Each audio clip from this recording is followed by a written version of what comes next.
Jangan sampai ada kesan gini teman-teman. Kita dulu mungkin pernah mengalami masa-masa yang kelam gitu ya. Atau kalau bahasa ustadz mah, atau bahasa fikih jahiliyah. Pernah mengalami masa-masa jahiliyah, banyak dosa, jauh dari Allah, ninggalin sholat, kayak gitu-gitu. Hampir semua dosa-dosa besar itu kita pernah ngelakuin.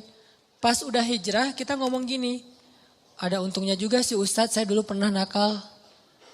Kalau enggak saya jadi enggak kayak gini sekarang. Kalau enggak saya jadi enggak tahu kalau itu ternyata bahaya. Jadi dengan saya pernah nakal dulu, sekarang saya bisa ngedidik anak saya. Saya tahu anak saya kalau ada indikasi-indikasi mulai nakal nih, saya tahu banget. Karena saya dulu pernah kayak gitu.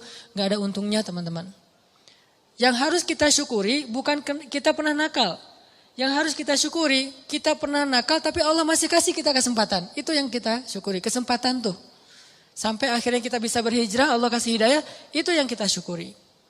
Alam yajidaka yatiman fa'awa wa wajadaka dhallan dhal. Kenapa dhal itu kayak panjang bacanya? Karena sesat jauh gitu kan ya. Kita pernah tersesat jauh. Dan tersesat itu bukan hanya soal akidah, tersesat dalam masalah ketaatan, kita nggak taat kepada Allah, tersesat jauh, sibuk dengan dunia, kemudian kita foya-foya, jauh banget dari Allah. Wa wajadaka dhallan fahada, Allah tarik balik kepada kebaikan. Yang harus kita syukuri bukan dhalnya, tapi fahadanya, hidayahnya. Karena kalau kita berpikir, untung juga saya dulu pernah nakal, ini bagian dari kita salah paham terhadap Allah. Jadi enggak ada baiknya kita pernah nakal, enggak ada baiknya kita pernah bandel, enggak ada baiknya kita pernah jahiliyah, pernah bikin dosa. Baiknya adalah alhamdulillah kita bisa taubat, bisa hijrah. Dan kalau kita dengar cerita orang-orang yang ngisahin masa lalunya, jangan takjub kepada dianya, tapi kita takjub kepada Allahnya. Ya Allah baik banget ya, dia udah sejauh itu Allah enggak ilfil sama dia. Dia udah sejahat itu Allah enggak ninggalin dia. Dia udah sezolim itu sama Allah, mencurangi hak-hak Allah. Allah enggak nutup pintu rahmat untuk dia. Allah itu maha baik. Jadi yang kita kagumin tuh Allah yang udah nyelamatin dia dari masa-masa yang sulit. Bukan justru dia, oh hebat ya lo bisa bikin dosa terus taubat. Enggak. Bukan dia yang hebat, Allah yang hebat. Karena betapa banyak orang yang Allah biarkan baro'atun dan matinya dalam keadaan su'ul khatimah. Dan Allah pasti punya alasan yang kita gak mengerti. Yang jelas gak mungkin Allah menzalimi hambanya. Jadi teman-teman, ada orang ketika dikasih nikmat, ketika dikasih kemudahan, ketika dikasih kelapangan rezeki, kadang-kadang dia jadi merasa bahwa berarti tidak ada yang perlu diperbaiki dari kehidupan saya. Tidak ada yang perlu diperbaiki dari amal-amal saya. Gak ada yang perlu diperbaiki dari ibadah saya. Karena gak ada masalah dalam hidup saya. Seolah-olah dia baru mau memperbaiki diri kalau ada masalah. Bukankah jauh dari Allah itu masalah paling besar? Musibah paling besar dalam hidup kita itu kalau kita jauh dari Allah. Harusnya kita telat salat subuh juga, itu udah sedih tuh. Bukan hari ini telat salat subuh atau enggak salat subuh sampai dijamak dengan duha. Tapi hari ini enggak ada masalah. Enggak ada kerugian, enggak ada musibah, enggak ada kecelakaan, enggak ada masalah dengan pasangan. Jadi aman nih hari ini gak ada masalah apa-apa. Bukankah masalah terbesar itu masalah terbesar kita itu bukan didiemin sama pasangan. Walaupun buat saya itu berat banget. Istri itu kalau udah diem buat saya itu musibah dunia nih. Diajak ngapa-ngapain sama teman, enggak lah kalau istri saya masih diem. Jadi saya bujuk-bujuk, cium tangan apa, gak usah dibahas. Pokoknya gimana biar dia mau senyum dong, senyum, paksa-paksain senyum. Akhirnya dia senyum, alhamdulillah. Tapi sebelum saya maksain dia senyum atau bujuk-bujuk kayak gitu, saya ngelobi langit dulu. Langsung wudu, sholat hajat. Ya Allah, engkau yang menggenggam hati istri saya. Balikin dong hati dia ke saya. Pas selesai assalamualaikum, pas ke kiri udah ada dia sebelah. Drama banget sih. Nggak penting banget cerita kayak gitu. Yang jelas teman-teman, masalah terbesar kita bukan dicuekin oleh orang yang kita sayangin. Masalah terbesar kita bukan ada musibah atau kecelakaan di jalan. Masalah terbesar kita bukan nggak dapat proyek, tender kita nggak goal gitu. Masalah terbesar kita bukan sakit. Masalah terbesar kita dalam hidup kita itu adalah ketika kita jauh dari Allah SWT.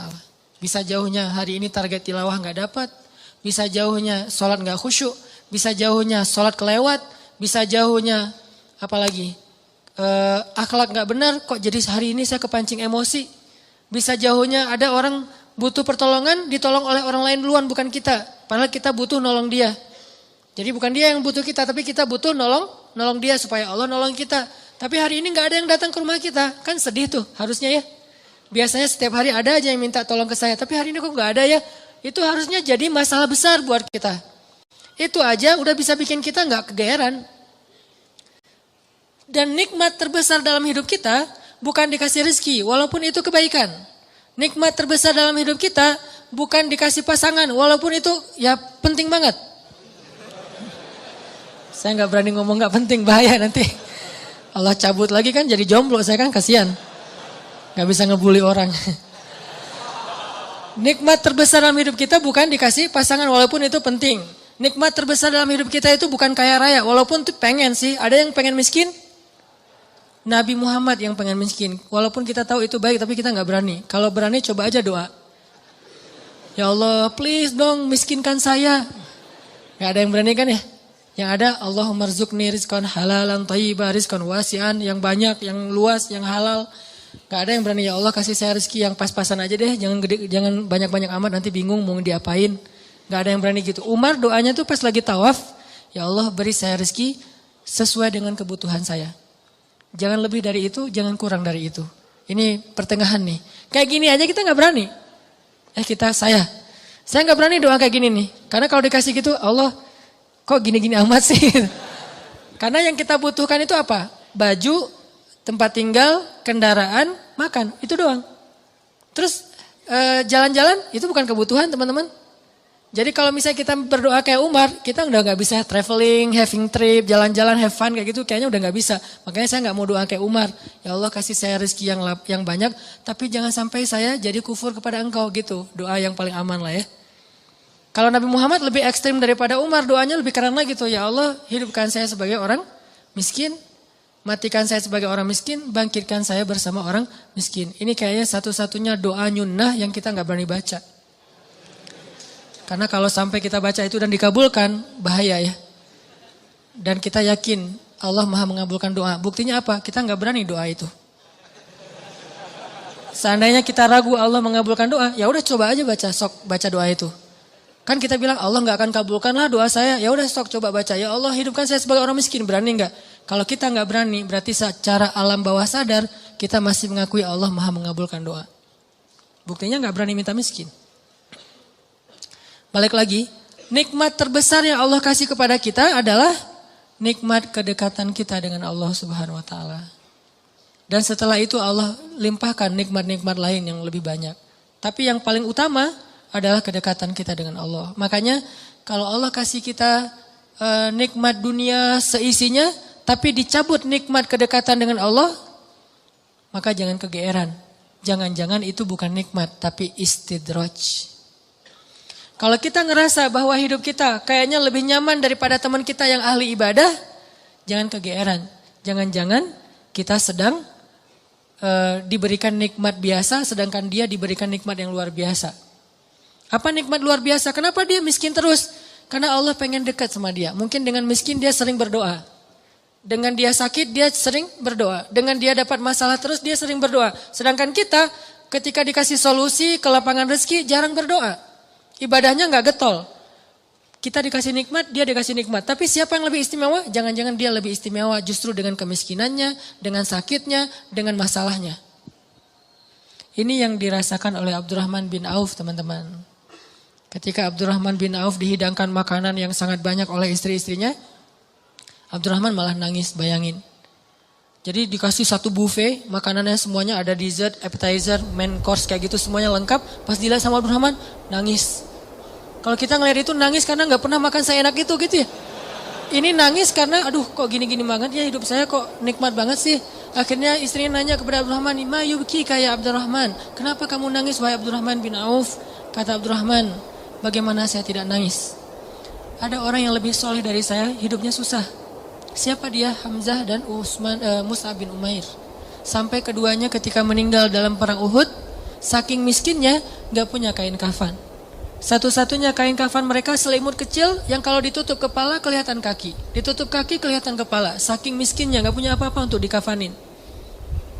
Sedangkan saya yang amalnya sedikit, Allah limpahkan nikmat yang sangat banyak. Saya jadi curiga, kata Abdurrahman bin Auf. Curiga apa? Jangan-jangan mereka yang lebih soleh, kesolehan mereka itu dibalas oleh Allah nanti di akhirat. Makanya diirit di dunia. Sedangkan saya gak soleh-soleh amat, ketidaksolehan saya itu dibalas di dunia. Terus dapat apa nanti saya di akhirat? Nangislah Abdurrahman bin Auf, gak jadi makan. Ini artinya orang kaya tapi gak GR. Kalau yang barusan kita baca di surah Al-Kahfi, orang kaya GR. Allah sayang banget ya sama saya. Nanti kalau saya meninggal pasti dikasih yang lebih banyak lagi. Ini teman-teman. Ternyata ukurannya biar kita gak GR itu adalah siapa yang paling dekat kepada Allah. Kalau ada orang kaya dengan kekayaannya rajin sedekah, kita harus acungkan jempol. Oh berarti dia dengan kekayaan itu makin soleh. Kalau kita dengan kekayaan rajin sedekah, rajin bantu orang lain, mudah-mudahan kita husnuzon di sini. Tapi kalau dengan kekayaan kita jadi lalai, jangan kegeeran. Di sini bukan bab husnuzon, tapi bab introspeksi diri. Jangan-jangan kita kena istijrah.